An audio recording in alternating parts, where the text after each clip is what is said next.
Los Angeles bracing tonight after sweeping immigration raids sparked protests and clashes. The past 72 hours, pockets of LA descending into chaos. I have declared a local emergency.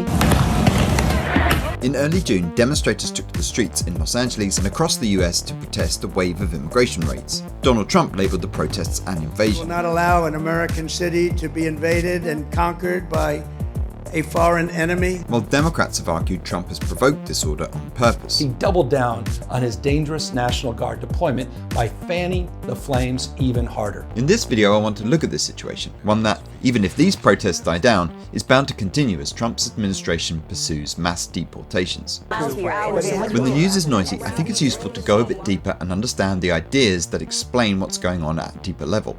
It's what this channel is all about.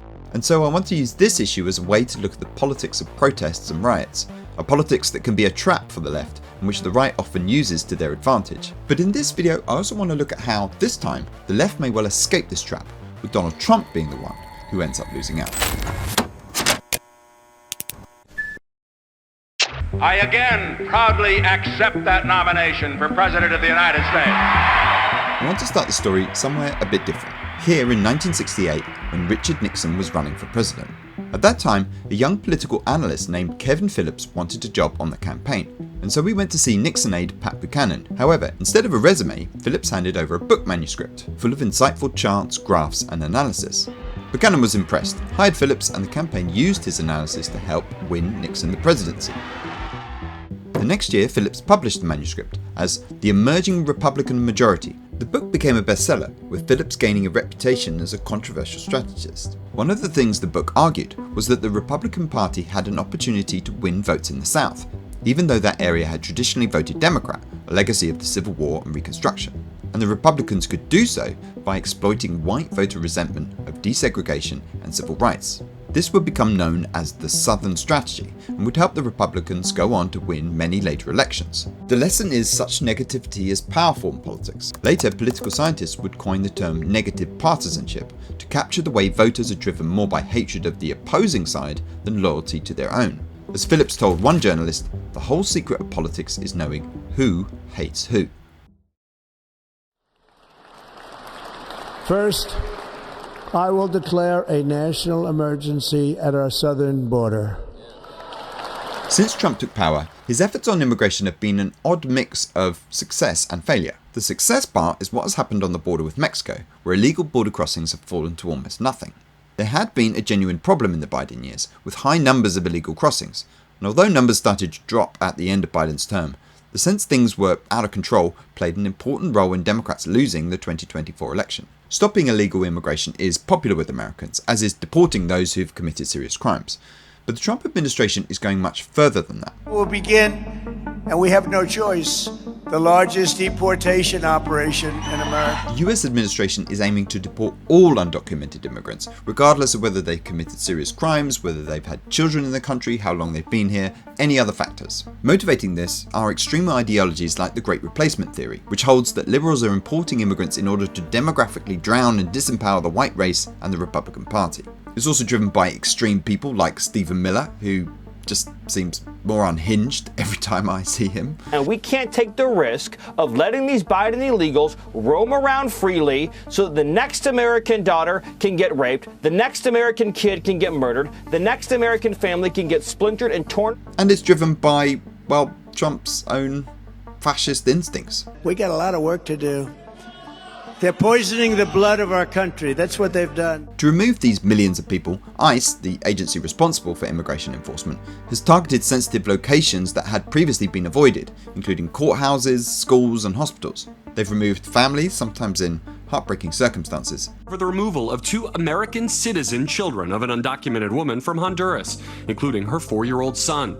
A migrant rights group says he was sent to Honduras without his medication for stage 4 cancer. And they've targeted tax-paying workers, even those embedded in Republican voting communities. Canada's a small town, about 10,000 people, and if you dine at any restaurants, and we only have about a dozen, you will know Carol because she's worked in many of them. As part of this hardline approach, in March, Trump invoked the 1798 Alien Enemies Act, meant for times of war or invasion, declaring that a Venezuelan gang was invading America. ICE then rounded up a whole number of Central Americans based on pretty flimsy reasons, what tattoos they had or whether someone in ICE suspected them of being in a gang. These people were mostly sent to notorious prisons in El Salvador, usually without due process. This approach alarmed even Trump supporters. You got to get scared that people who are not criminals are getting lassoed up and deported.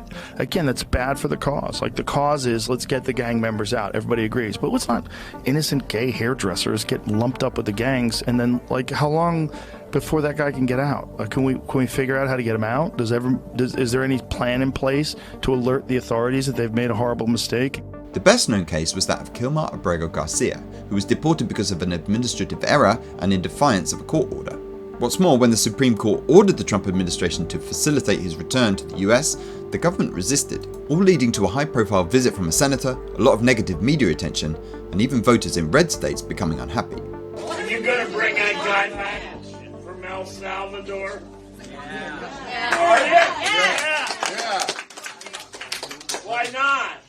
Well, because that's not a power of Congress. Supreme Court said to bring him back.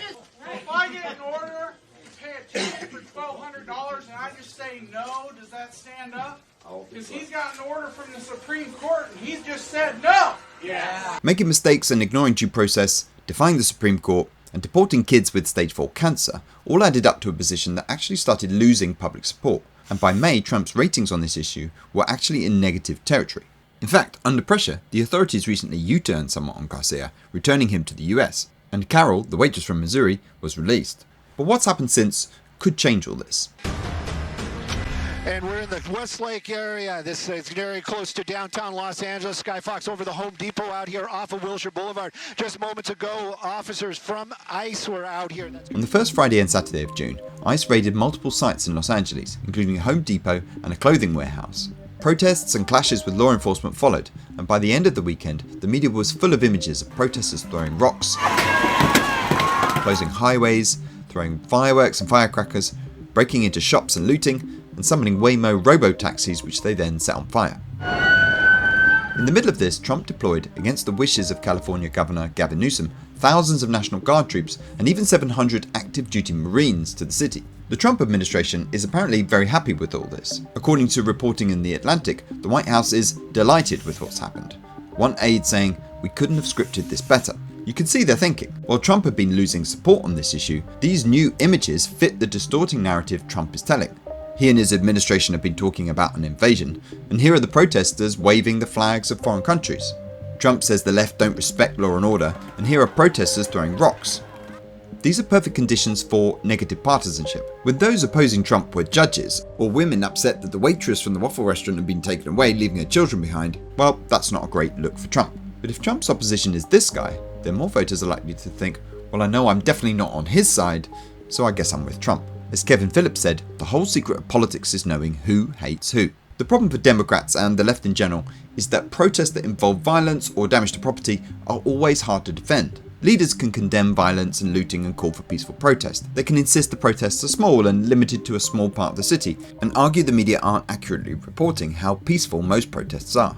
But the media and basic human psychology is always drawn to the most dramatic visuals, and these easily outweigh everything else. Just watch the way MAGA supporters on social media were able to respond to Maxine Waters when she was trying to make these defensive arguments. Don't think that somehow, because they called out the National Guard, there was violence. There was no violence. Get it straight, and don't just rely on what you're being told or the few incidents that you saw. As well as the attention issue, leaders have little control over a movement like this. These aren't just protests, in many cases they're acts of self-defense. People fighting to protect their family and colleagues are not going to listen to political concerns about the next midterms. Also, in any protest, as anyone who's been to one will know, there are always some people on both sides who'd like a fight, and it's very hard to stop them. More generally, one of the weaknesses of widespread political movements is that you can't control who joins your side and you can't control what they do, whether that's waving Mexican flags or using the opportunity to start looting, even when you have protesters themselves trying to stop them. And when you do have actions like this, it's very hard for those not to be associated with the wider movement, at least in the eyes of outsiders. These are all the reasons why the Black Lives Matter protests of 2020 were so difficult for the Democrats.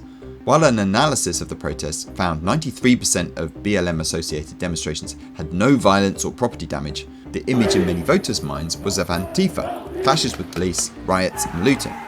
It's an association with radicalism and disorder that still haunts the Democrat brand to this day. Another way this could all work out in Trump's favour is that it causes his opponents to radicalise. Moderate positions that could win widespread support start to sound like betrayal, and the movement gets captured by the most extreme ideas. But I think there are a couple of reasons to think this might not end the way Trump hopes. First, rather than the defensive argument of, actually things are quite peaceful really, we're now hearing another argument from Democrats. Look, this isn't just about protests here in Los Angeles. When Donald Trump sought blanket authority to commandeer the National Guard, he made that order apply to every state in this nation. California may be first, but it clearly will not end here. Other states are next. Democracy is next. This isn't a defensive narrative, but an alternative narrative. One that has the virtue of being, well, in many ways true, and that definitely fits the images Trump is putting out. As defense lawyers sometimes say, what really convinces a jury is not raising doubts about your defendant, but proving the guilt of someone else. I think there's also a chance that Trump's approach will backfire. Polling shows stronger support for deporting illegal immigrants that have committed violent crimes, much less for people working and paying taxes with children born in America. Polling already shows voters oppose his moves to deploy the National Guard and the Marines, and now his numbers on immigration, his strongest issue, have returned to negative territory. Said that Donald Trump wanted this fight. Maybe he shouldn't have wanted this fight. What are we talking about here? Let's take a look at the net approval rating for Donald Trump on immigration. You go back to June 1, he was at plus 4 points. Look at where he is now, minus 2 points in the aggregate. That is a drop of 6 points. There's also the chance the Marines or National Guard end up killing or hurting citizens in a way that turns public opinion against Trump. And amidst increasing evidence Trump's economic policies are causing problems, these ICE raids will hurt the economy further. In fact, a week after the protests began, Trump was forced to instruct ICE to stop raiding farms and hotels. As I argued in my video about how Trump will fail, this administration is overconfident, interpreting a narrow win on economic issues as a mandate to implement an extreme agenda. This overreach, combined with Trump's incompetence, has already meant his administration is hugely unpopular generally. At the time of recording, how all this will turn out is uncertain. Certainly the administration and its extremists will continue to provoke unrest if they can, but while the outcome of the current situation is uncertain, it might be worth remembering that Nixon's Southern strategy struggled initially. In fact, in the 1970 midterm elections, the first test of Nixon's new presidency, the Democrats picked up 12 seats at the expense of the Republican Party. Despite the recent riots and unrest, Nixon's rhetoric about law and order and the silent majority failed to pay off with voters. A heavy-handed response to protests by National Guard members galvanized public opposition. Some of those in his administration were seen as extreme and off-putting, while many voters were concerned about economic issues than the culture war agenda. Trump believes he set a trap that the opposition is walking into, but it might be him that ends up getting hurt by it. Hi, my name's Brendan and thank you for watching. If you enjoyed that, then I recommend you check out this video all about JD Vance. It's a deep dive into his ideology, the new right, and his cultural war obsession, and I think it explains a lot about his actions, and as someone who's going to be influential, well, it is influential right now, but it's going to be influential for many years to come, I think he's someone worth understanding. So check it out.